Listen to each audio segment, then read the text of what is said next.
Tapi jika orang lain membuat kita marah, berupayalah memaafkan sebelum orang lain itu minta maaf ke kita.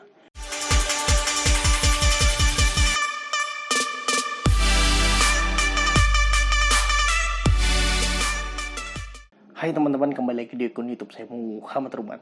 Jadi teman-teman, setelah cukup lama untuk ngobrol bersama di kamera, cuman ada aku dan teman-teman semua yang menonton, akhirnya hari ini tepatnya per tanggal awal-awal Maret lah, aku mencoba memutuskan lagi untuk kembali membuat konten-konten yang ngobrol sendiri aja.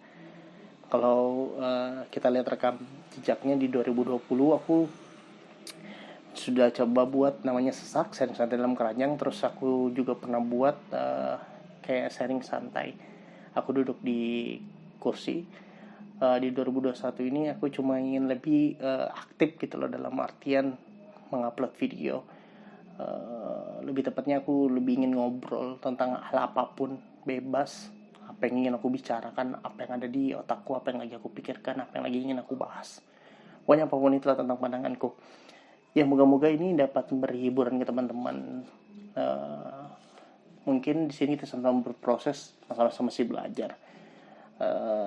Masih banyak pandanganku yang masih terbatasi dengan bacaanku, masih terbatasi dengan pengalamanku, masih terbatasi dengan kawan diskusiku, ke teman ngobrolku. Mungkin sedikit banyak pembahasan-pembahasan yang ingin aku bahas tuh lebih ke banyak pembahasan yang aku udah pernah pikirkan, bahkan aku pernah baca, bahkan aku pernah menerima masukan atau memberi masukan ke teman-temanku. Kalau kemarin kan itu terlalu berfokus pada di pertemanan, seperti itu. Cuma memang waktunya agak kurang santai karena lumayan butuh effort lebih. Kayak contohnya misalkan aku harus menata kursi, meja, segala macam, sampai aku lupa esensi bahwa aku buat YouTube ini untuk mendokumentasikan apapun itu tentang kehidupan seharianku, tentang pandanganku, tentang pikiranku. Ya, dan moga-moga ini menjadi pembaruan di 2021. Oke, jadi mungkin hal-hal yang ingin aku obrolin kali ini itu lebih spesifiknya tentang kritik sih. Maksudnya tentang kritik tuh sering menjadi kecamuk gitu loh, sering menjadi batasan untuk seseorang tuh berkembang. Nggak tahu juga kenapa, kayaknya kritik tuh hal yang lumayan asik untuk dibicarakan, karena aku masih melihat bukan banyak, bahkan terlalu banyak teman-teman yang tidak siap, entah mental atau penerimaan diri terhadap sebuah kritikan itu. Karena menurut aku selama kritik itu bersifat ketidaksetujuan, tidak dilontarkan dengan sumpah serapah, maka sebenarnya kritik itu tidak masalah, seperti itu. Karena terkadang memang faktanya kritik dan fitnah itu kadang sulit untuk dibedakan. Terkadang orang-orang yang tidak menyukai kita, tidak sepaham dengan kita, ketika tidak kita beri panggung, saat dia mengkritik kita tidak merespon, tidak beri panggung, misalkan memang benar-benar benci ya, bisa jadi paling parahnya mencari beberapa cara seperti tadi memfitnah kita agar kita down atau kita nggak menerima akan kritikan itu, seperti itu. Makanya menurut saya, misalkan contoh mengkritik negara, itu menurutku adalah sebuah kritikan, karena kan negara nggak bisa difitnah kecuali kepala negaranya. Wow. Seperti itu teman-teman. Jadi memang ini berawal dari pikiranku sih, yang kayak ngeliat kenapa sih kalau kamu dikritik itu kamu nggak bisa santai gitu loh. Ya aku nggak bisa nyalain itu, karena semua orang butuh waktu untuk proses penerimaan diri. Cuman dari aku mungkin punya sudut pandang lain terhadap sebuah kritikan.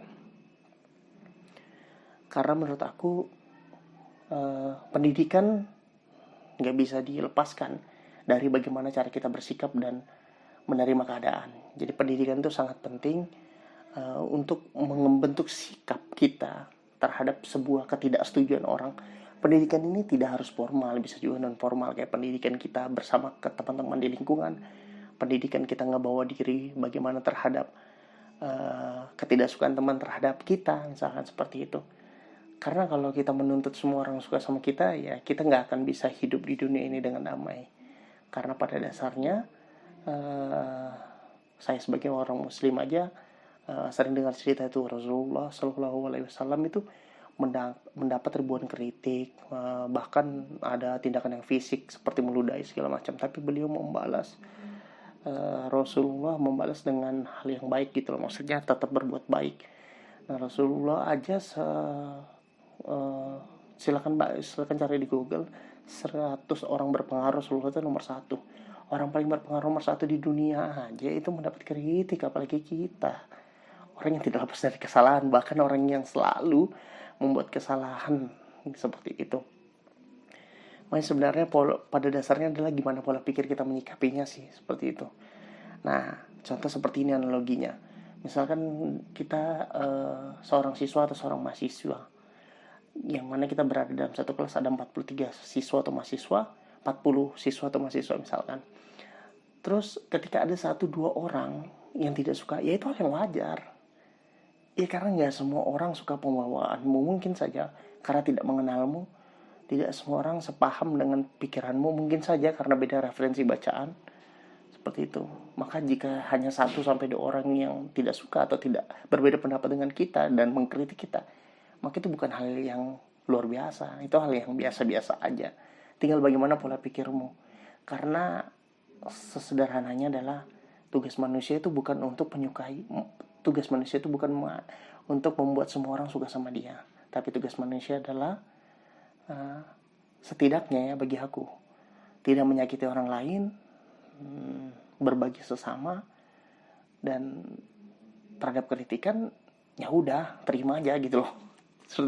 Sebenarnya secara spesifik bagaimana cara menyikapi kritik aku nggak punya solusi yang kutawarkan, nggak ada. Makanya aku bilang aku ingin ngobrol-ngobrol santai aja seperti itu.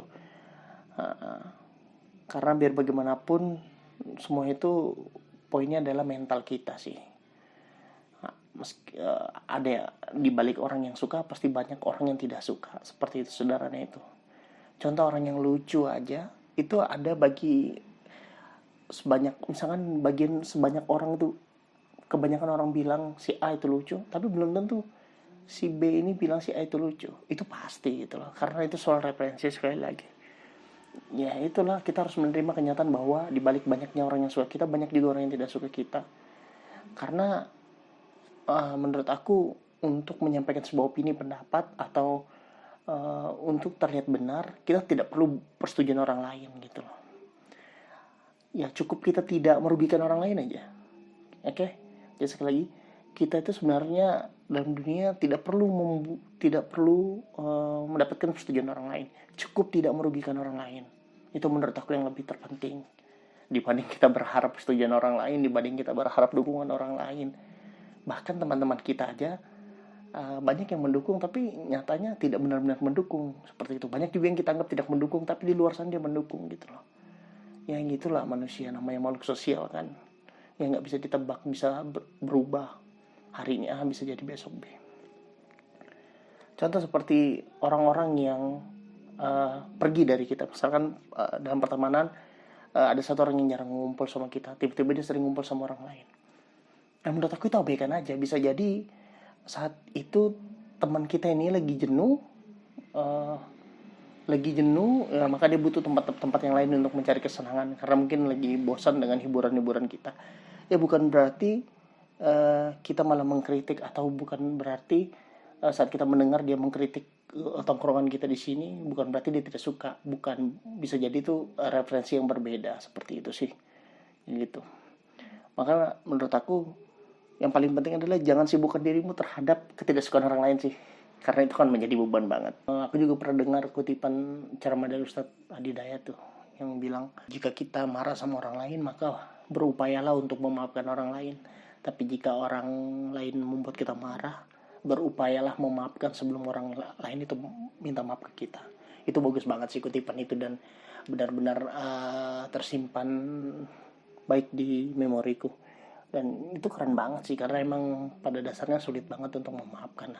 Terkadang apalagi kita saat dikritik ya, kritik dan kita merasa tidak sepaham dengan orang, Padahal kita tidak sadar kalau misalkan orang yang mengkritik kita juga merasa tidak sepaham dengan kita. Nah, ketidakpahaman itu, ketidaksadaran untuk penerimaan diri itu yang terkadang sulit bagi kita. Makanya menurut aku mustahil banget sih kalau kita menuntut semua orang itu harus suka ke kita atau memuji kita. Karena ya sekali kita makhluk sosial, tidak lepas dari orang yang suka dan orang yang tidak suka. Seperti itu sih. Ada juga salah satu salah satu quotes yang aku pernah baca dan itu bagus banget sih, yang bunyinya seperti ini: jika kita sedang mencari orang yang tidak suka atau yang mengkritik ke kita, maka kita harus mempersiapkan dampaknya. Maksudnya kalau kamu ingin merespon orang-orang yang mengkritik kamu, maka kamu harus siap mentalmu, dampaknya harus kamu siapkan gitu loh. Karena sekali lagi pada dasar ujung-ujungnya sih yang aku sarankan adalah penerimaan diri sih.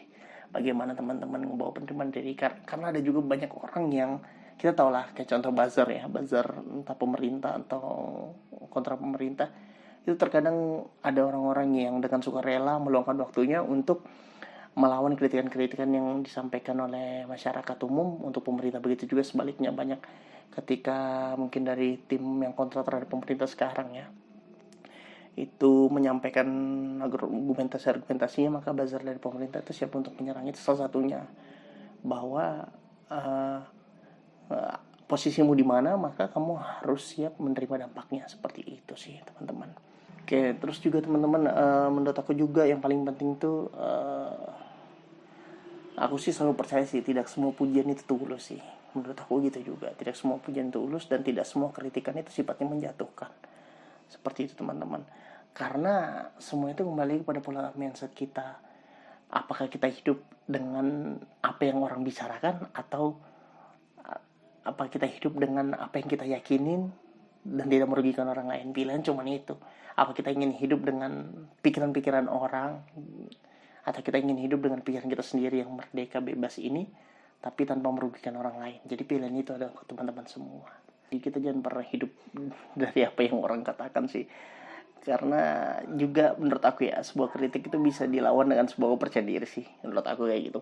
Karena kalau misalkan orang mengkritik kita kan, pada dasarnya kita harus menerima bahwa seseorang mungkin ingin kita jauh lebih baik, tapi terkadang bagi kita mungkin itu tidak sesuai, karena kita merasa kita sudah pada porsinya nih. Maka untuk melawannya adalah percaya diri. Saat kamu percaya pada dirimu bahwa kamu tidak melakukan kesalahan dan tidak merugikan orang lain, ya udah, kamu tidak perlu menanggapi kritikan orang lain. Mungkin nanti di obrolan-obrolan selanjutnya, di besok-besok kita akan ngobrol ya, hal-hal lebih lanjut lah. Pokoknya tentang apapun itulah yang ingin aku sampaikan atau ingin aku obrolkan. Kebetulan malam ini aku lagi ingin ngobrolkan tentang kritik tuh, karena sering menjadi benalu buat orang-orang untuk tidak berkembang gitu loh. Menjadi benalu bagi orang-orang yang tidak bisa menerima keberadaannya. Yaitu sekali lagi, makanya kritik harus dilawan dengan sebuah kepercayaan diri sih. Menurut aku itu yang terpenting. Karena salah itu tidak menjadi sebuah masalah saat kita tidak mengamini. Oke. Sekali lagi, karena salah itu tidak akan menjadi sebuah masalah saat kita tidak mengamini masalah itu. Seperti itu teman-teman. Maka pesanku, meskipun itu sulit bagi teman-teman, tapi coba didengarkan saja, tapi tidak perlu dipikirkan.